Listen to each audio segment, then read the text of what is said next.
Hi, welcome to Bath Garden Center. My name's Elise, and this week in the video we're going to be talking about what you should be doing in your garden now. Just because the cold has rolled in doesn't mean all your projects are wrapped up yet. There are a few last-minute things you can do to really prepare yourself for the season ahead.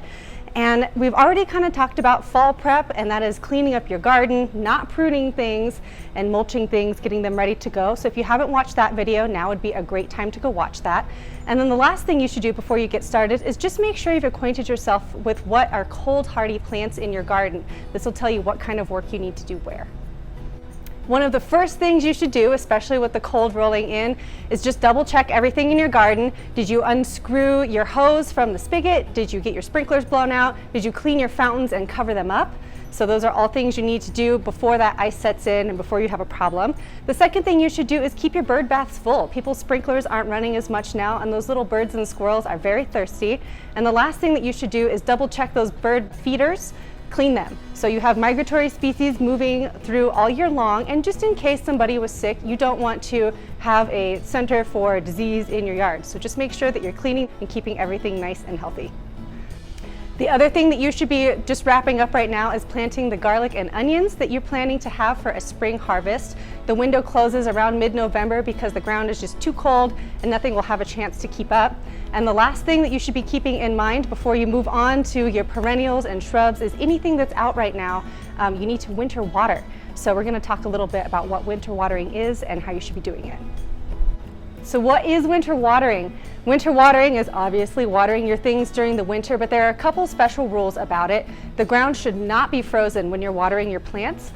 You should also not have a lot of standing snow outside in general. So if a month or more has gone by with no snow cover, you definitely need to be winter watering. And you should be focusing that water around the base of your plant, not really watering the parts that are above ground. And do this about midday when you've got some sun on the area. That way it has a chance to soak in before the ground freezes again. So as you're checking your perennial garden for winter prep, one of the things that you should have already done is cleaned up your area and left the pruning alone. Again, this provides coverage and food for wildlife that's moving through, and also some visual interest.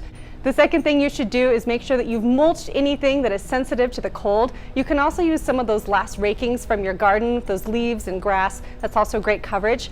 The last thing that you should know is remember to be acquainted with those cold hardy plants. For example, agave, if it's planted in your yard, it doesn't mind if it's 100 degrees and it doesn't mind if it's minus 20. So again, just getting yourself acquainted with what needs what kind of care for the winter is pretty important. And then when you're doing your check for your trees and shrubs, you should just be remembering again, don't prune anything, wait to prune everything basically until spring. Again, you're providing coverage for wildlife, food for them, and then just keeping your garden in a nice state of stasis until the spring. The only thing you really should be doing is if there's anything diseased looking, or if there's just a lot of debris that could harbor pests, you can move that aside and cut off anything that's diseased. The other thing that you're going to just remember to do is insulate those trees and shrubs. Roses, you can use rose collars, and then especially new tender little trees that you've planted like Japanese maple, just make sure that you're wrapping them. So just to reiterate, remember that if there's no snow cover for more than a month, you must winter water, especially things like your trees and shrubs. How much winter water? Trees that are 1 inch in diameter get 10 gallons for every 1 inch. Shrubs that are 3 feet or shorter get 5 gallons twice a month. Shrubs that are 6 feet or taller get 18 gallons about once a month. Another great thing that you can be doing right now, the window's kind of closing, but you can still work it in, is planting a cover crop. And this is great because cover crops put nutrients back into your soil. So the top crops around here are rye, wheat, and fava bean. Might be a little late for fava bean, but you could probably still get some ryegrass in there right now. And the last few things you can be doing to get you through the winter are those side projects that set you up for success in the spring.